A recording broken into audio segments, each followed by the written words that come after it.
Assalamu alaikum. I am Iram Manan from Army Public School and College Zamzama. It's a video tutorial for class 8. Week number is 16 and the subject is history. The name of the textbook is Window to World History. Page number is 82, which we will discuss today. Chapter number is 6.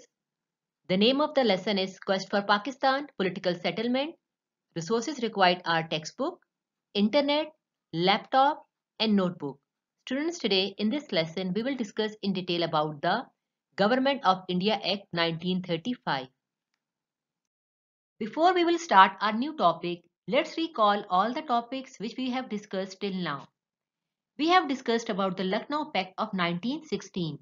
Lucknow Pact was the first political settlement between the Congress and the Muslim League, in which the demand for the separate electorates for the Muslim was finally accepted by the Congress. We have also discussed about the India Act of 1919. The India Act of 1919 was also called as the Montego and Chelmsford Reforms, in which the system of diarchy was introduced at the provincial level. Delhi Muslim Proposals of 1927, in which the Muslims withdrew their demand of separate electorates to reach to the constitutional settlement in India. Simon Commission of 1927. Simon Commission of 1927 was sent to the subcontinent to investigate the constitutional problems in British India. Nehru Report of 1928. Motilal Nehru presented a report in 1928 to draft a future constitution for India. 14 points of Quaid-e-Azam Muhammad Ali Jinnah of 1929. Quaid-e-Azam Muhammad Ali Jinnah rejected a Nehru report and gave an alternative Muslim agenda in the form of a famous 14 point. Allama Muhammad Iqbal's Allahabad Address of 1930. On 29 December 1930, a year after Mr. Jinnah's putting forward his 14 points, Allama Muhammad Iqbal presided over All India Muslim League session at Allahabad. He went a step further and called for a separate state for the Muslims in which they were in a majority. Like we have discussed earlier that there were 3 roundtable conferences. To settle the political issues of the subcontinent, Britain decided to hold a roundtable conference in London. The first roundtable conference that took place in London in 1930. The conference successfully agreed that India must be given dominion status and the participation of Indians in the government of British India. The conference also recognized that the rights of the minority communities should be safeguarded. The second roundtable conference took place in 1931. The second roundtable conference was unfortunately led to a failure because the issue was the suitability of separate electorates. But Mr. Gandhi's stubborn attitude in rejecting other parties and insisting that only Congress represented all of India led to the failure of the conference in coming to an agreement on constitutional matters.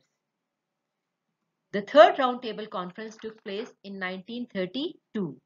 The third roundtable conference was poorly attended as there were hardly any delegates. Mr. Jinnah and Mr. Gandhi did not attend and the representatives of the Labour Party were not there either. The conference produced no result. At the end of today's topic, hopefully students would be able to evaluate the Government of India Act 1935. After the failure of the third roundtable conference, a document was published on the recommendations of all the members who had attended the 3 roundtable conferences. And that document was called as the White Paper. The White Paper was introduced in the third roundtable conference. The White Paper, which was now called as a bill, was given to a committee on April 1933, which was called as the Joint Select Committee.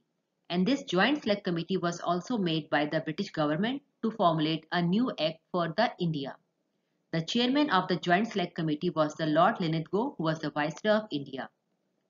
The bill was finally presented in the British Parliament on the 5th February 1935 by the Joint Select Committee, and finally it became the Government of India Act 1935.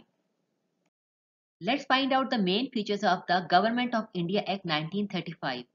According to the Government of India Act 1935, an All India Federation to be established consisting of provinces and princely states as unit, while full autonomy to be given to the provinces. The Act of 1935 abolished diarchy at the provincial level but introduced it at the centre. This meant that the provinces would be run fully by the Indians, but at the centre, the viceroy would still be appointed by the British government and would control defence and the foreign affairs.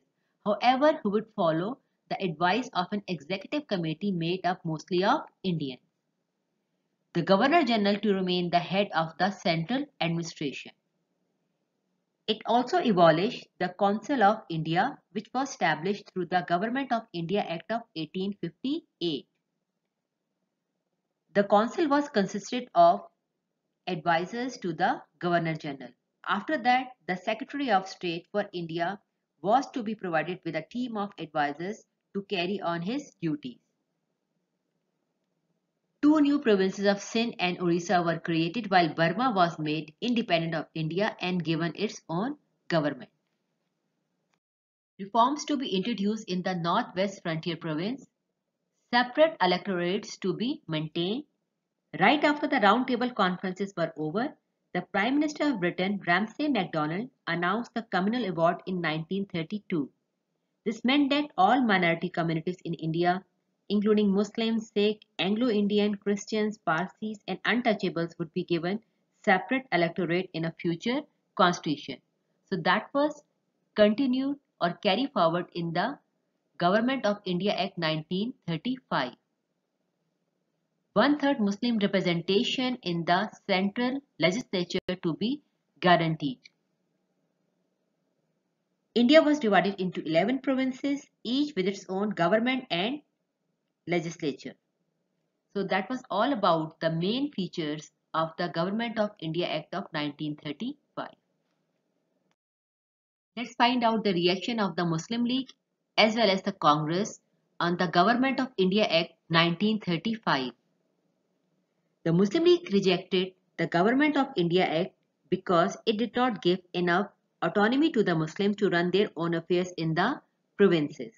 The Muslim League also felt that in the Hindu majority provinces, Muslims might not be treated fairly and justly. While what was the reaction of the Congress? The Congress rejected the act because it did not give Swaraj or self-rule to the Indians and the British were still in control at the federal level. So these were the reasons that both the Muslim League as well as the Congress rejected the Government of India Act 1935. The Congress and the Muslim League decided to participate in the elections to the provincial assemblies that took place in 1937 according to the Government of India Act 1935. But the federal part of the 1935 Act was not put into practice. And the reason behind this was that the provinces would be run fully by the Indians because diarchy was abolished at the provinces. But at the center, the viceroy would still be appointed by the British government. So that's the reason both the Congress and the Muslim League decided to participate in the elections at the provincial level but not at the federal level. Let's find out whatever we have learned today. We have discussed about the Government of India Act 1935. The Communal Award led to the making of the Government of India Act of 1935 by the British as the Indians once more had failed to come to an agreement. So this act was the last written constitution by the British for their Indian colony and would prove important for the future of independent India. What was the reaction of the Congress? The Congress rejected the Government of India Act 1935 because according to the Congress, it did not give Swaraj or self-rule to the Indians and the British were still in control at the federal level.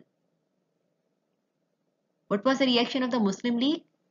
The Muslim League also rejected because it did not give enough autonomy to the Muslims to run their own affairs in the provinces. Students, write down the question. What are the main features of the Government of India Act 1935 in your notebooks? Kindly follow all the instructions which I have already given. Study the pictures from textbook page 82. Thank you.